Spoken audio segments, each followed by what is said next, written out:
The prairie doesn't cry out, it murmurs. At dawn the land stretched wide and bruised, with a kind of beauty only the broken know, brush-stroked in fog and wheat, stitched in silence. A chill still clung to the wooden bones of the town, whispering over the rooftops like breath through a dying man's teeth. Smoke curled from chimneys, slow and sleepy, as if the homes themselves exhaled from dreams too long clutched. Maralyn stood at the edge of her father's porch, one boot toe balanced on a crooked plank, the other planted firm. She was 18, or near enough, but already carved thin by hunger and heat and things a girl shouldn't carry. Her hair was tied back with a faded blue ribbon, limp from wear. Her hands, calloused and cracked, held nothing but a strip of cloth, once her mother's apron, now her only talisman. She wasn't pretty in the way girls in books were, but her face was shaped by strength, chin like a cliff's edge, eyes dark, wide, and waiting. Her gaze stayed fixed on the east, where the sun smoldered up like a slow-burning fire. Another day, another silence. Behind her the house groaned as her father stirred. Benjamin Lark, once a horse trader with pride in his spine, now a hollow man who drank more than he prayed. Since Maralyn's mother passed from the coughing sickness 2 winters ago, the man had dwindled to smoke and spite. His hands, once known for their fairness in deals, had become hands that shook dice, raised bottles, and struck walls when words failed. The town of Ember Hollow knew, and did nothing. There were whispers, of course, of a girl too quiet for her own good, of a man who owed more than he owned, but no neighbor came knocking, no preacher asked questions. Silence kept its boots clean.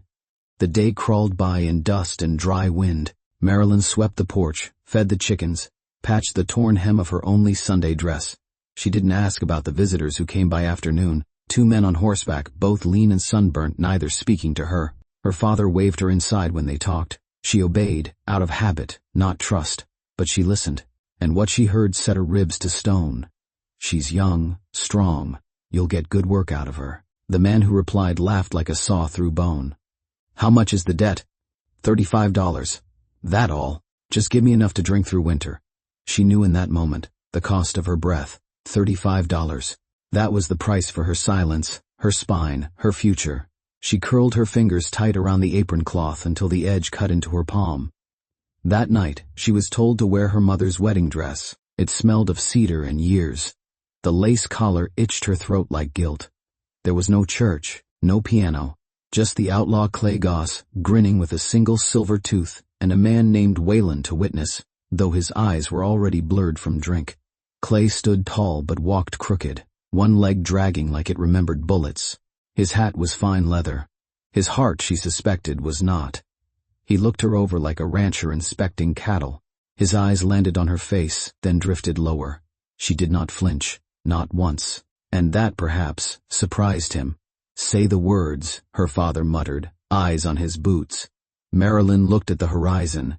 I do. No tears, just the sound of paper being signed, and hearts being quieted. She rode behind Clay on his horse, clutching the saddle horn as he whistled. His land sat beyond the ridge, half dead, with a leaning barn and a shack that groaned like it wished to fall. Inside there was one bed, one table, and a silence so thick she thought it might smother her in sleep. He told her where the kettle was, where the flour was kept, where the belt hung by the door, and then he slept, boots on. For 3 nights it was that way. On the 4th, he didn't come home. She didn't ask where he went. Instead, she wandered, not far, just past the post where the horses were tied, past the fence that bent like old knees, to the edge of a valley that drank moonlight like milk. She knelt there, not to pray, just to listen. The wind there sounded different, not sharp, not cruel, just empty, like her. That's where she met Widow Emmeline. Each week the woman arrived, her cart groaning under the weight of bread and aged preserves, her hands encased in delicate gloves. Her visage bore a gentle softness, yet it was marked by the passage of time, with eyes that had witnessed much and resolutely chose to meet the world head-on. You're the outlaw's girl, she declared the first time, her tone devoid of malice. I belong to no one, Maralyn replied. Emmeline offered a silent nod, placed a jar of jam upon the table, and chose to say nothing further. As the days turned into weeks, time seemed to stretch and flow like a river, carrying with it the weight of unspoken thoughts and lingering moments. Clay lifted the glass to his lips and took a deep drink. She prepared a meal. The silence deepened, enveloping everything in its heavy embrace. On a seemingly ordinary afternoon, Maralyn found herself seated by the window, diligently mending a tear in her dress. Suddenly, the tranquility was shattered, as Clay burst through the door, his face flushed and his voice booming with fervor. With a swift motion he sent the plate crashing to the ground, the sound echoing in the tense silence between them. A person in town chuckled at him. A wife ought to instill in her husband a profound sense of masculinity. Silence enveloped the moment, her lips sealed tight, leaving the question hanging in the air like an unspoken truth. His hand ascended. It remained steadfast, refusing to succumb to gravity's pull. There was an undeniable force in her gaze that brought him to a halt. There exists no fear, not an act of defiance, another matter entirely. A profound essence lies beneath the surface. Chillier, with a low mutter, he took a step back, then turned and departed. She remained rooted in place, her ribs rising and falling with each labored breath, her eyes aflame with unspoken emotion, yet the tears remained stubbornly imprisoned behind the remnants of a long-forgotten dam. Throughout the night, she remained wide awake. She gazed up at the stars, their distant twinkling beckoning her into the vastness of the night sky. As the sky started to lose its vibrant hues, she stood up, laced her boots with determination, and made her way to the river, her feet feeling the cool earth beneath them. It stretched for miles, meandering through the tall cottonwoods. Yet she pursued the path as though her feet recalled an era long before her body was bartered away. Perched upon a weathered boulder, she observed the delicate dance of minnows darting through the sunlit shallows, her mind a tranquil void, untouched by thought. It was only when the low, haunting groan reached her ears that everything changed. Subdued, humankind. She pivoted. There, partially concealed amidst the whispering reeds and the embrace of shadow, rested a man, perhaps youthful, with hair as dark as the midnight sky, skin reminiscent of clay, deepened by the tempest's embrace. His chest rose and fell with an unsettling slowness. His leg bore the marks of a fierce struggle, bloodied and raw. His eyes fluttered open, just a sliver of light breaking through the veil of sleep. Maralyn ought to have fled. One should have taken the turn, yet she chose not to. Instead, she lowered herself to her knees beside him. He pressed a hand to his brow. The air was thick with an intensity that felt almost feverish. He leaned closer, his voice barely a breath, uttering phrases in a language that danced just beyond her understanding. Then there was silence. With a swift motion, she ripped the hem of her dress, completely drenched in it. He pressed it firmly against the wound. She found herself adrift in a sea of uncertainty, unaware of the reasons that lay hidden beneath the surface. It was a necessity, nothing more.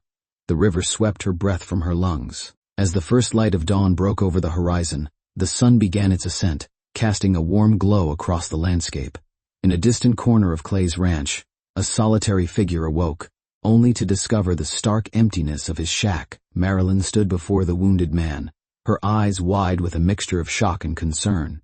For the first time in what felt like an eternity, her heart was no longer a prison.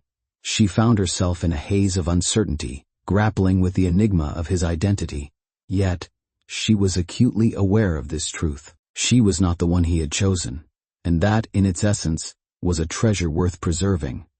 A subtle shift in the wind occurred. Feathers fluttered, and wings beat in a chaotic dance as the birds took flight, scattering into the vast expanse of the sky. And the dust finally settled. The river meandered gently through these lands, a soft murmur that entwined itself among the cottonwoods, reminiscent of an ancient lullaby devoid of lyrics, yet rich in its soothing cadence. On that morning, the gentle light cascaded through the quivering green, soft and dappled, as Maralyn once more knelt at the stream's edge, a cloth drenched in cold water in her hands.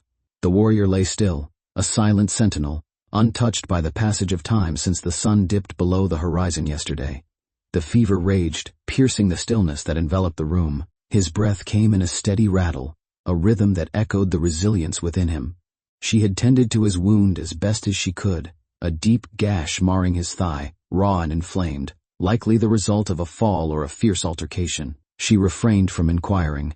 Silence enveloped the moment, his lips sealed tight, offering no response. Yet, as dawn broke, his eyes fluttered open, if only for a fleeting moment. She beheld them, rich and brown like freshly tilled earth, yet clear and profound, as though they had gazed upon the stars from a distance so intimate that the cosmos whispered its secrets to them. He regarded her with the same caution one might reserve for looming thunderclouds, his gaze both vigilant and curious, yet devoid of fear, that conveyed a depth of meaning beyond what mere words could express. With gentle hands, she placed the cloth upon his brow once more, her voice a soft whisper, though comprehension still eluded him. "You continue to draw breath. You are not alone." As the sun dipped low in the sky, she made her way back to the ranch, each step echoing the quiet solitude of the afternoon. The sky hung heavy with clouds, a blanket of gray that seemed to absorb the light, while the wind whispered through the air, sharp and unyielding, as if it carried secrets from distant lands. She collected herbs from the boundary of Widow Emmeline's land, wild yarrow, perhaps a sufficient remedy to stave off the fever's relentless grasp. She chose silence in the presence of the widow.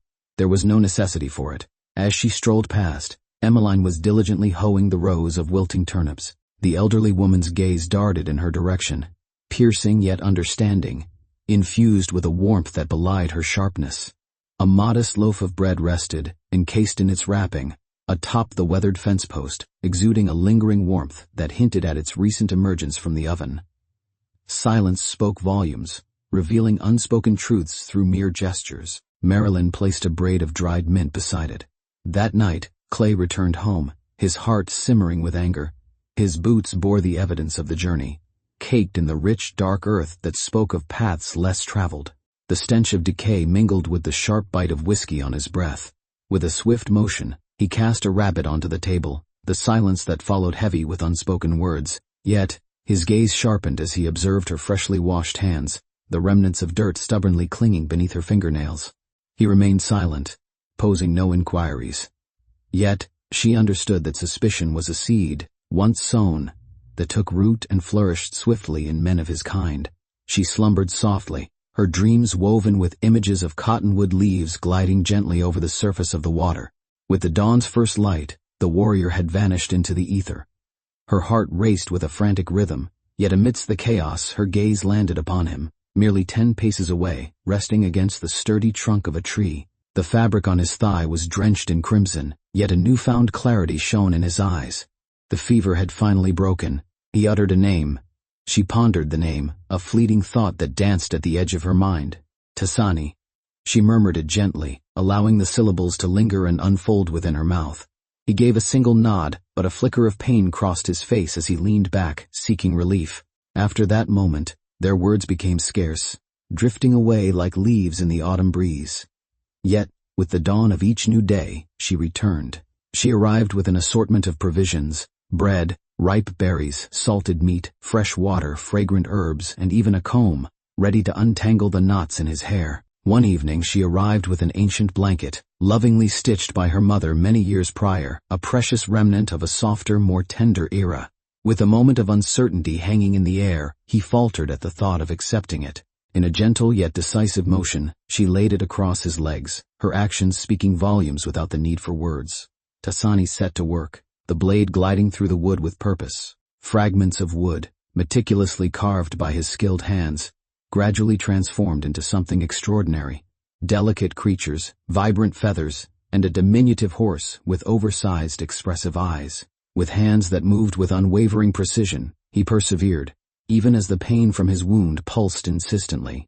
It was the manner in which he expressed himself, and she paid heed.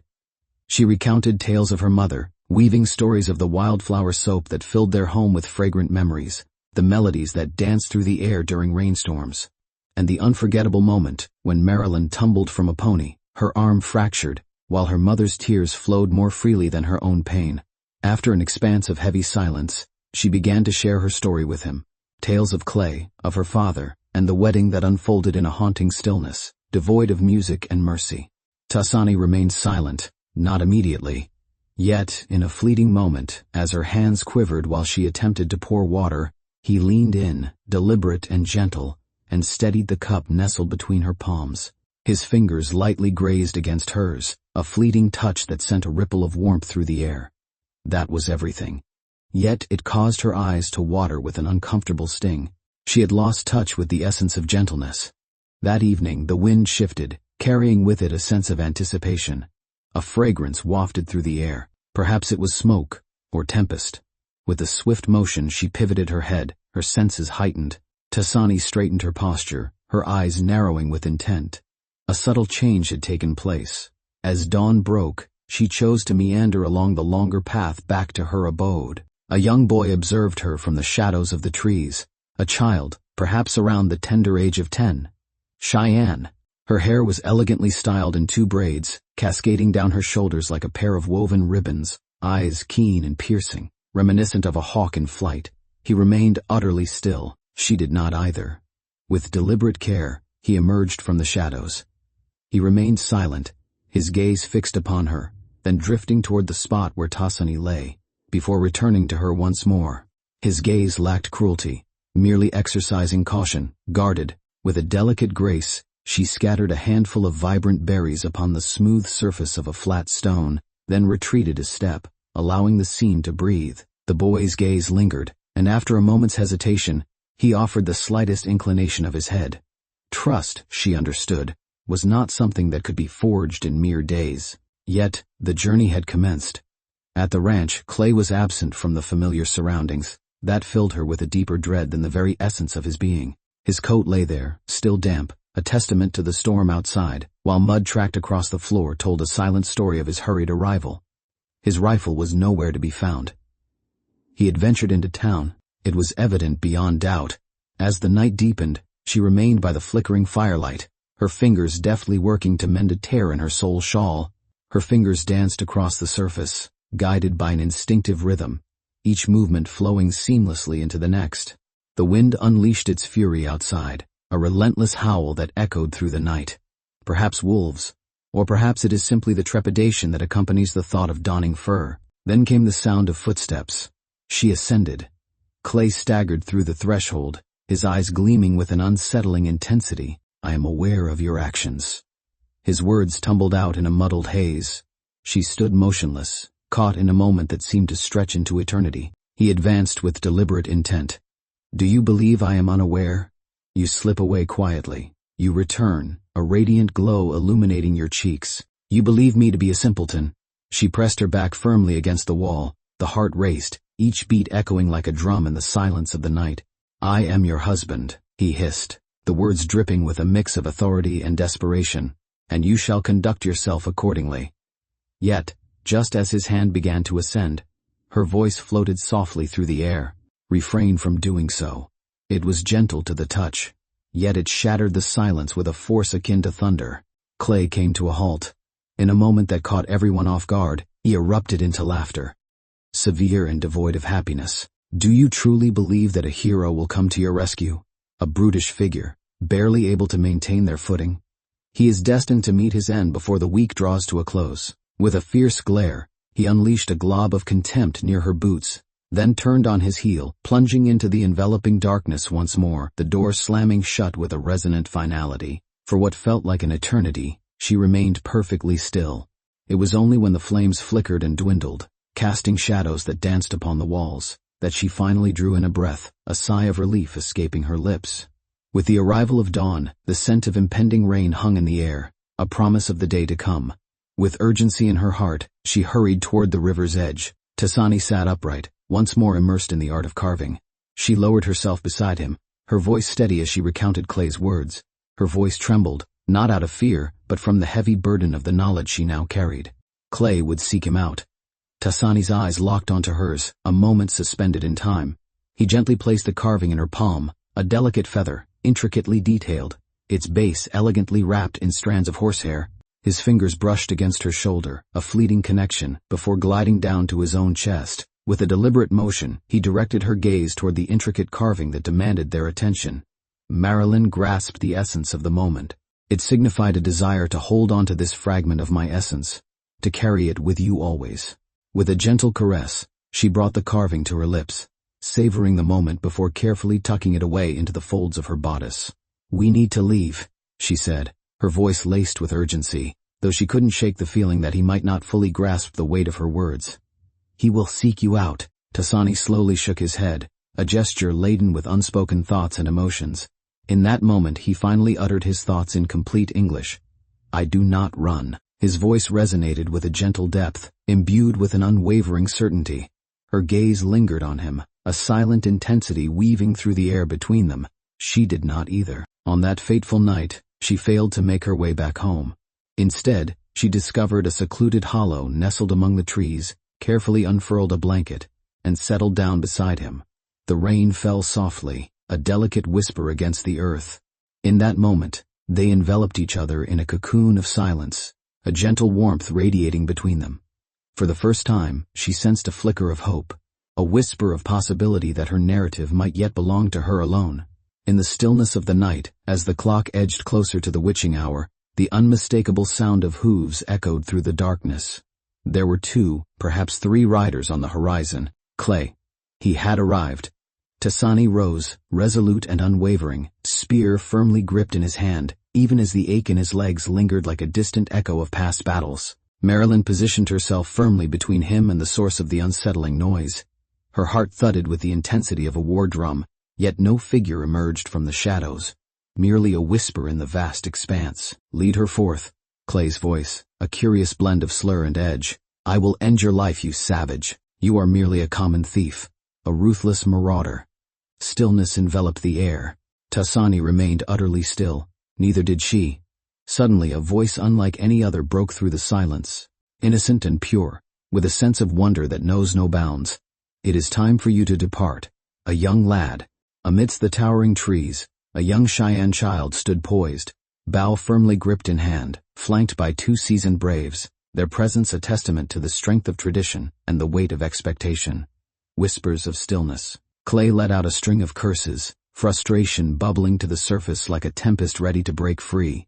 A brief, sharp exchange of words erupted between them, retreated into the shadows. The hooves pivoted with a deliberate grace. They had vanished into the ether. Maralyn descended to the ground, her body yielding to the embrace of the earth beneath her. Tasani stood at the edge, her gaze fixed upon the sprawling woods that whispered secrets in the rustling leaves. The young boy made his way toward her, his steps tentative, yet filled with a curious determination, presented a delicate strand of beads. With hands that trembled ever so slightly, she accepted it. In that fleeting moment, he disappeared without a trace. The dawn unfurled languidly, as golden hues seeped through the branches, casting a warm glow upon the waking world. Once more, Maralyn and Tasani found themselves seated by the river, the gentle flow of water whispering secrets only they could understand. He grasped her hand gently, flipping it palm up, and began to etch a design into the tender surface of a fallen branch. A ring, crafted not from gold, but from the humble embrace of pine. She chose not to wear it, not at this moment. She cradled it gently, her voice barely above a whisper. "You saw me, before I had any awareness of my presence in this place." He gazed at her, uttering her name with a deliberate slowness, each syllable wrapped in reverence. Maralyn. In that fleeting instant she realized that the world had not come to a close when her father relinquished his hold on her. The dawn of transformation was upon them, a subtle shift signaling the arrival of the unfamiliar. After that night, the wind shifted its dance among the cottonwoods, whispering secrets in a language only the trees could understand. It flowed not as a lament, but as an unspoken bond forged between 2 spirits who had weathered the same tempest. The morning light emerged, delicate and pristine, draping the sky in a gentle hue of pewter, as dew clung to the blades of grass like a multitude of poised teardrops, each one a silent witness to the dawn. Maralyn ascended, her shawl enveloping her shoulders in a warm embrace. Tasani remained in slumber, nestled close to the warmth of the fire pit they had crafted from the smooth river stones, the flickering flames casting gentle shadows around her. His breath came steady and calm, the subtle scar etched across his brow, transformed from an angry red to a testament of healing flesh. She observed how his fingers gently embraced the soil, as if it were a revered entity, one that would never let him down. She longed for that tranquility, yet, within her, a fragment had started to take root, burgeoning with a tenacity all its own. In the gentle fold of her apron, the pine ring he had meticulously carved for her lay nestled, secured within a delicate twist of cloth. She had yet to don it, not from a lack of desire, but because her heart had never been offered without reservation, and she yearned for the moment to carry significance. She had been traded as if she were mere grain, marked as though she were livestock. Until this moment, her existence had been a tapestry, woven by the hands of others. This enigmatic connection blossoming between them was destined to be theirs alone, or it would cease to exist entirely. On that particular day, their words were few and far between. They divided the dried meat between them, tending once more to the wound on his leg, as they ambled slowly along the riverbank, where herds had once gathered to quench their thirst. With a graceful gesture she highlighted the wild sage, the brittle brush, and the scattered presence of prairie hens across the landscape. He guided her through the art of discovering rabbit tracks etched in the soft mud, teaching her to observe the subtle bends in branches left by the passage of elk. His voice emerged softly, carrying a hint of shyness yet grounded in certainty, reminiscent of one who understood the weight of each word and chose to wield them with care. She found herself captivated by his gait, deliberate and steady, as if each step was a quiet declaration of his presence. She appreciated how he never sought to claim her, never took for granted her presence or her moments, yet consistently created a welcoming space for her alongside him. He glided through the world with the grace of a man unburdened by the need for validation, yet fiercely devoted to safeguarding what mattered most.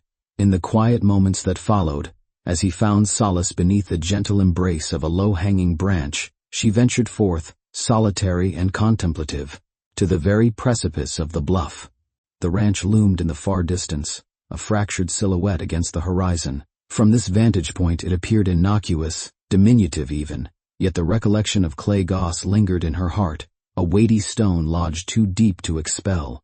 Her gaze sharpened, a flicker of intensity igniting within her depths. A sensation welled within her, a palpable pressure, as though the echoes of the past were once more seeking her out, drawn by an unseen force. Upon her return to the camp, she discovered a diminutive silhouette huddled beside the flickering flames of the fire. Cheyenne, the lad born of the forest. He meticulously wove twine through the delicate strands of a rabbit's foot. Upon catching sight of her, he remained still, merely tilting his head and blinking once in quiet contemplation. Tasani lingered in the shadows, observing the two with a demeanor that was both at ease and acutely aware. Cheyenne rose to his feet, his movements deliberate as he made his way toward Maralyn. With both hands he extended the rabbit's foot charm, its surface glinting softly in the light. He spoke of it as a means of safeguarding. She lowered herself to his eye level, her fingers delicate as they accepted the offering. "My deepest gratitude to you." Without a hint of a smile, he simply pivoted and dissolved into the woods, as ephemeral as smoke. As darkness enveloped the world, a distant thunder rolled, a low and ominous rumble that echoed through the night. The sky remained in a state of turmoil, though no rain fell to quench its unease. Tasani positioned himself opposite her, the flickering firelight playing upon his cheekbones, illuminating the contours of his face with a warm golden glow. With a twig delicately balanced between his fingers, he absent-mindedly stripped away the bark, lost in thought. His gaze locked onto hers. His words were chosen with meticulous precision. In my language, we express it as nevehi vats viewmuts. A dwelling is a place where the essence of one's being is revealed. She inhaled deeply, filling her lungs with the crisp air around her. "I've never had a home," she confessed. "Not quite." With a single deliberate nod, he acknowledged the moment. "You do now." The ensuing silence was anything but oppressive. It was brimming, akin to a chamber illuminated by the soft glow of countless candles. With a deliberate motion, she delved into the depths of her apron, retrieving the pine ring with care. As she emerged, she set it softly upon the earth that lay between them, a silent offering in the quiet space they shared. "I want to wear it," she declared. "Yet, not until I cease my relentless pursuit."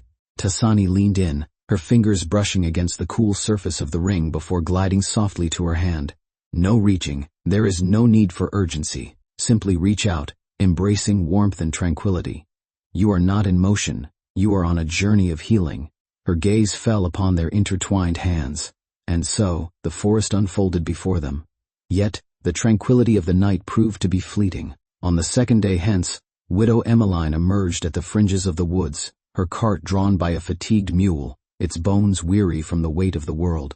She remained silent, her voice trapped within the confines of her thoughts. She simply bided her time, anticipating Maralyn's arrival. The visage of the older woman bore a taut expression. Her gaze remained steadfast. "He is inquiring throughout the town," she remarked. "Clay." In a state of inebriation, their voice rose above the usual din, echoing with an intensity that demanded attention. "Proclaiming to all that his beloved wife has been taken from him. She resides in the hills, entwined with an Indian lover." Maralyn's body tensed, a sudden rigidity overtaking her form. 2 men now accompany him on his journey. He declares with fierce determination that he will set ablaze every hollow stretching from this place to the river, if that is what it takes. Tasani had drawn near with an eerie quietness, each step measured and deliberate. He lingered next to Maralyn, a silent figure, yet Emmeline remained unperturbed by his existence. "I shall offer my assistance in any way possible," the widow declared. Yet the man's mind burned with fervor, and filled with malice. With a deliberate motion, she delved into her cart and retrieved a small pouch, its fabric worn and familiar to her touch. Desiccated maize, and a prayer woven into the fabric's embrace. With a deliberate gesture, she extended her hand to Maralyn, offering the item with a single, affirming nod. "Do not linger in the shadows of procrastination. Take action on what must be done without delay." And with that, she was gone. As twilight descended, Maralyn and Tasani found solace beneath the towering cottonwood, its roots sprawling like ribs, emerging from the earth in a testament to nature's enduring strength. Her gaze lingered on the ring cradled within her palm, flipped it to the other side. She glided her thumb over the rough texture of the bark. At that moment she lifted her gaze. "I long to return," she murmured. Tasani remained silent for a moment, contemplating her next words.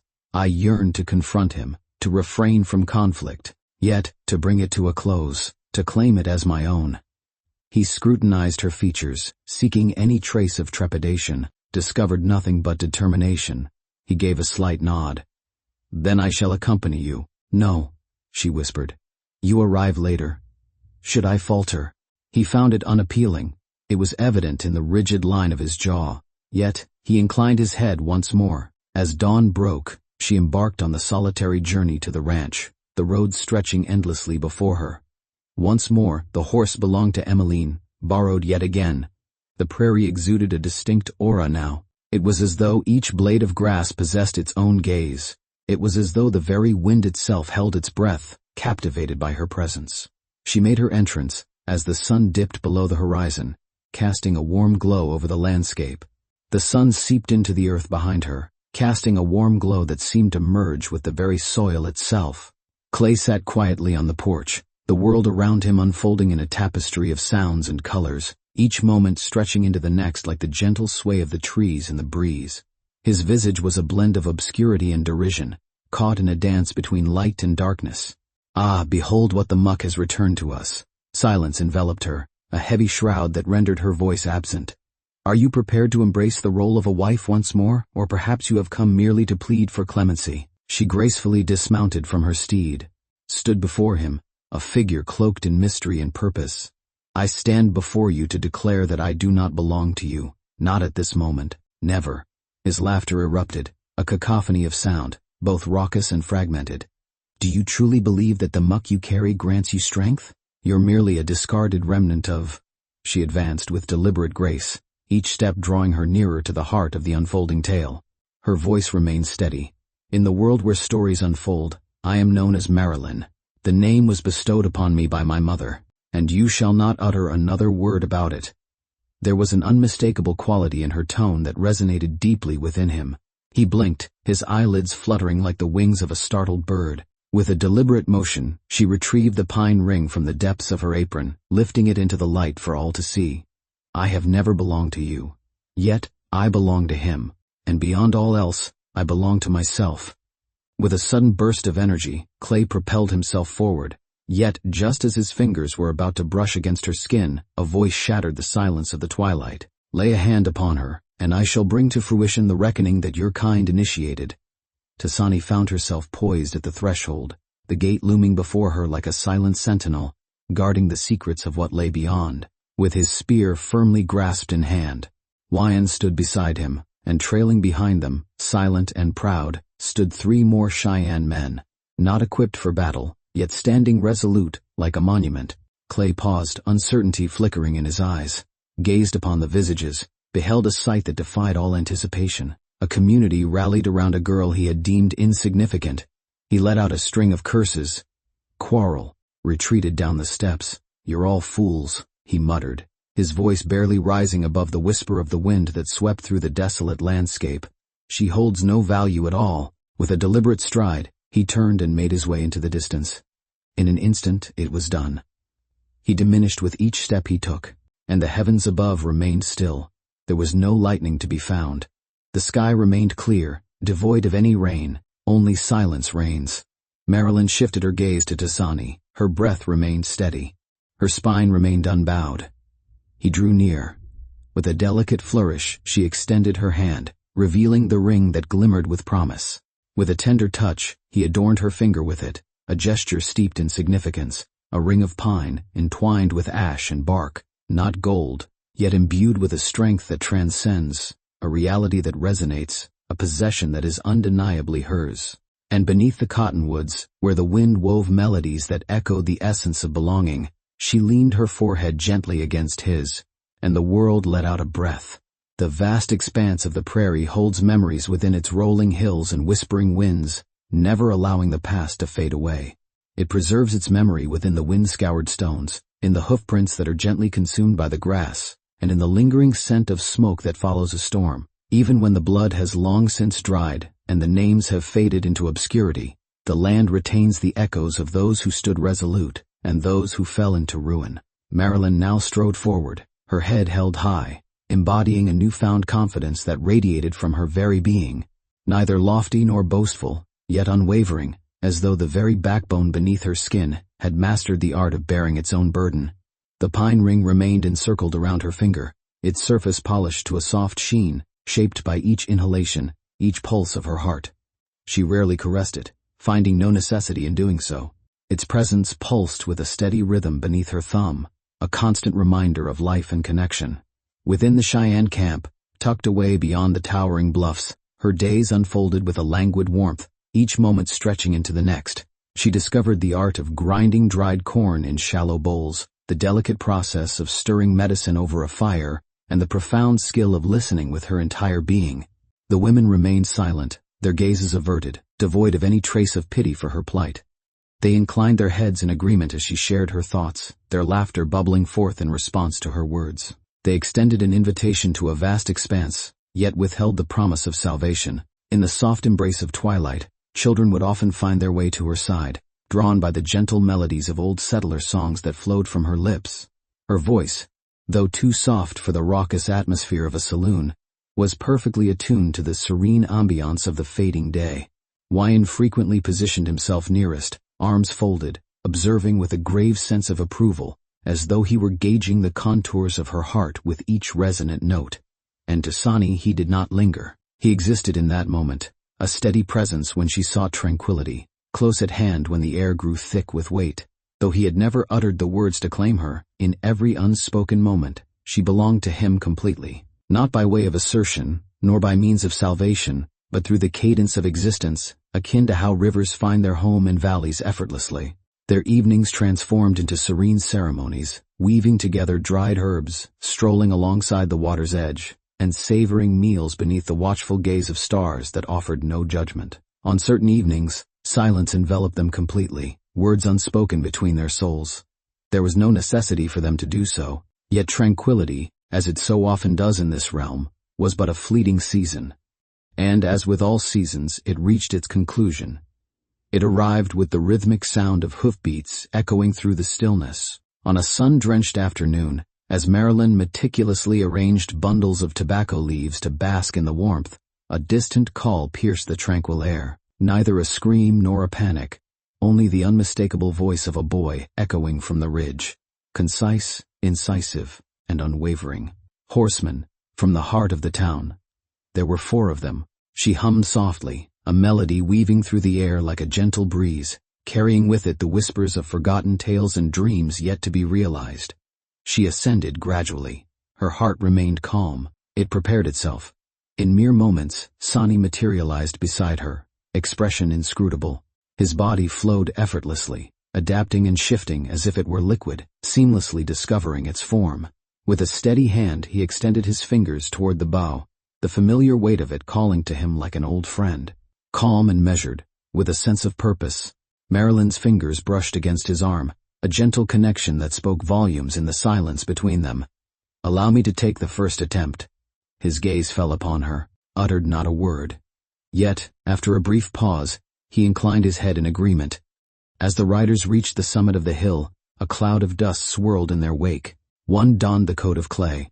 The others, men hailing from Ember Hollow, bore faces that seemed vaguely familiar, intoxicated by the allure of pride or the glimmer of coin, or perhaps even more troubling, a vengeance not rightfully claimed but rather appropriated.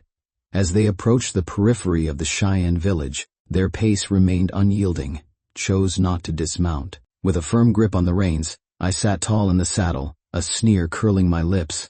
Clay was absent, yet his venom was palpable. The foremost figure, a broad-shouldered pioneer brimming with self-importance, unleashed a glob of saliva into the parched earth beneath him. Our purpose is to seek out the renegade maiden.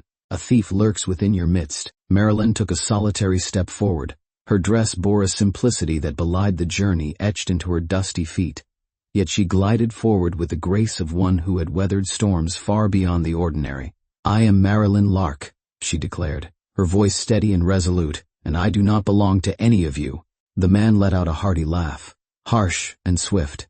"You were acquired justly, my dear. You made the decision to part ways with your husband. Such an act is nothing short of abandonment. That is an act of theft."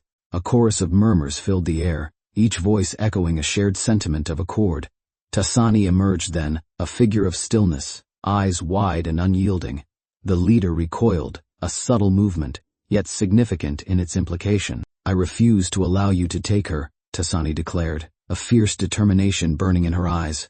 One of the other men lifted a pistol, its cold metal glinting ominously in the dim light.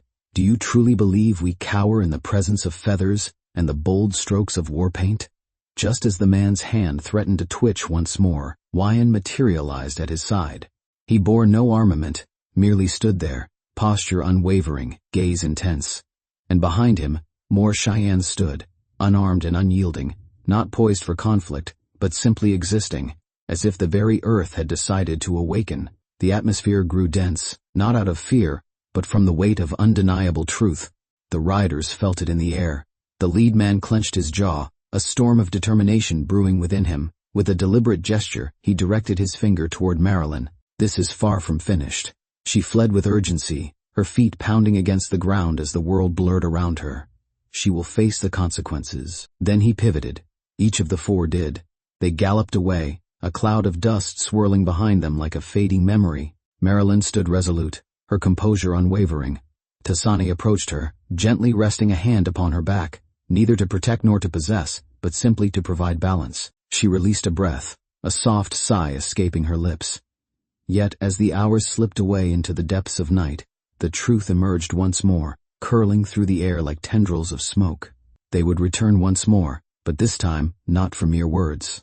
As dawn broke, the elders convened, their presence a testament to the weight of tradition and the gravity of the matters at hand. Maralyn found herself in a moment of invitation, a gentle request for her voice to rise, rather than a demand that sought to silence her will. She revealed it all to them, the harrowing tale of her coerced union, the menacing threats from Clay, and the heavy toll it had taken on her sense of self-worth. The elders sat in quiet contemplation, their expressions neutral, neither casting judgment nor harboring doubt, simply measuring the weight of the moment. An elderly woman named Sot, her braids a shade of gray reminiscent of the clouds above, began to speak thereafter. "You were never taken from what was rightfully yours. You have arrived. You toiled. You chose to remain. That is a sense of belonging." Another gave a silent nod.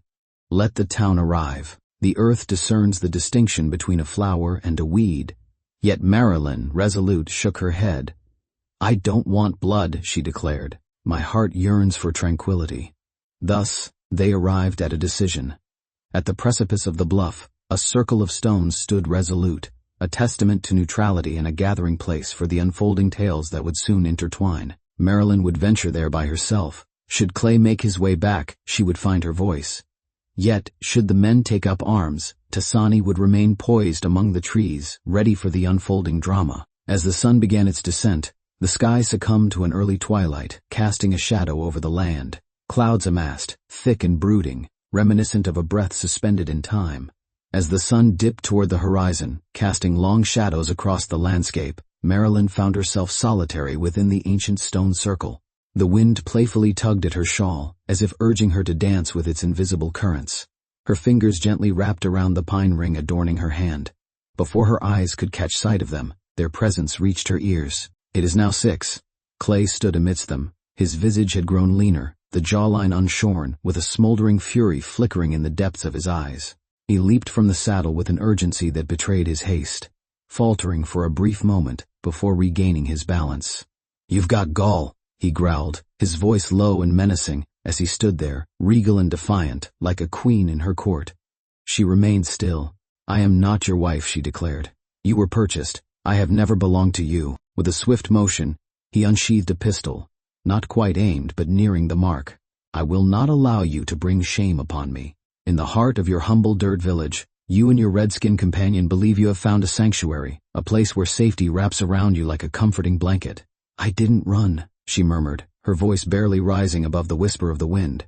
"I turned and left, my footsteps echoing in the silence behind me." His hand trembled with an unsteady rhythm. In that moment, Cheyenne emerged from the shadows. Only him, without a weapon. Only existence. Clay's weapon trembled in his grasp. "You're all so consumed by your own pride," he spat, his voice dripping with disdain. "Consider the notion that the earth has a debt to fulfill for you." Suddenly a voice pierced the howling wind. "Tasani's. You fail to grasp the essence of the land. It is merely a surface upon which you find your footing." He emerged from the shadows of the trees, with bow firmly grasped in hand, serene as twilight's embrace. With a swift motion, Clay pivoted, his weapon poised and ready. Maralyn positioned herself between them, a silent guardian in the unfolding drama. "No." The pistol emitted a sharp click, yet it remained silent, refusing to unleash its intended fury. Because her father had come home, Benjamin Lark, upon a fractured steed, appearing as though life had nearly slipped away. He descended from the saddle with an ethereal grace, as if he were a specter emerging from the shadows. His voice trembled, a fragile note breaking through the silence. "Clay, for the love of all that is good, put the damn thing down." Clay spun around, his eyes wide with a frenzied intensity. "You traded her away, old man." With a subtle inclination of his head, Benjamin acknowledged the moment. "I did indeed." In that moment, I realized the depth of my error. The stillness enveloped the surroundings, a heavy blanket that muffled even the faintest whisper of sound. "I have come to set things straight," he declared, "if I am still able to do so." Clay's voice erupted in a fervent shout. "You spineless wretch, you cowardly imbiber." Yet, his tirade showed no signs of concluding, as Maralyn took a step forward, her hands lifted in a gesture of openness. "Your voice is no longer welcome," she declared. Clay's breath caught in his throat. "You lost me the instant you attempted to claim me as your own. And this realm, this land is not meant for the likes of you. It is the rightful possession of those who mend it." In that moment, a jagged bolt of lightning split the sky.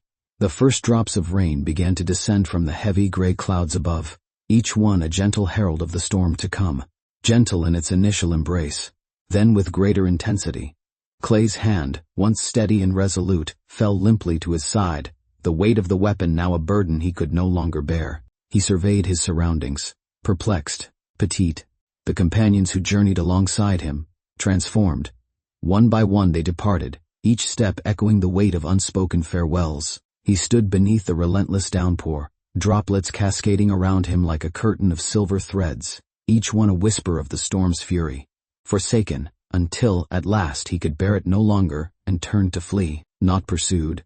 Unscathed, vanished without a trace, Maralyn remained in the rain, her shawl adhering to her form as if it were a layer of moss. Tasani approached her, a quiet presence beside her. Cheyenne's lips curled into a smile. "Hardly." Benjamin lingered in the shadows, drenched and feeling an emptiness that echoed within him. Maralyn pivoted to face him. He sank to his knees. "I do not seek your forgiveness," he declared, "merely an opportunity to embrace death with diminished disgrace." Her gaze lingered on him, stretching the moment into an eternity. Then, with a subtle inclination of the head, they acknowledged the moment. "Begin by laying the foundation for a creation that will stand the test of time." He raised his gaze. Hope flickered like a fragile flame in the darkness. Time slipped away, the weeks unfurling like pages in a book, each one a chapter in the unfolding narrative of life. Then came the seasons. The cabin they constructed nestled against the cottonwoods, positioned perfectly where the river curved with a gentle grace. It was diminutive, powerful. The windows turned their gaze toward the rising sun in the east. With steady hands and unwavering determination, Benjamin lent his strength to elevate the beams, each one a testament to the labor and dreams that would soon take shape. He never sought gratitude. "Affection was something I never anticipated," Yet with every delivery of fresh timber, she greeted him with a steaming cup of tea, its warmth a gentle embrace against the chill of the day. That was sufficient. Tasani meticulously shaped new rings during that winter, this time from the sturdy ironwood. Maralyn adorned herself not as if showcasing a trophy, but rather as if nurturing a seed, a promise of growth yet to unfold. The wedding unfolded in a gentle hush. It was a haze of smoke intertwined with the gentle melodies of soft songs. Loaves exchanged. The flames twirled and flickered, a mesmerizing ballet of light and heat. Joyful laughter echoed through the air, a symphony of innocence and delight that danced among the sunlit trees.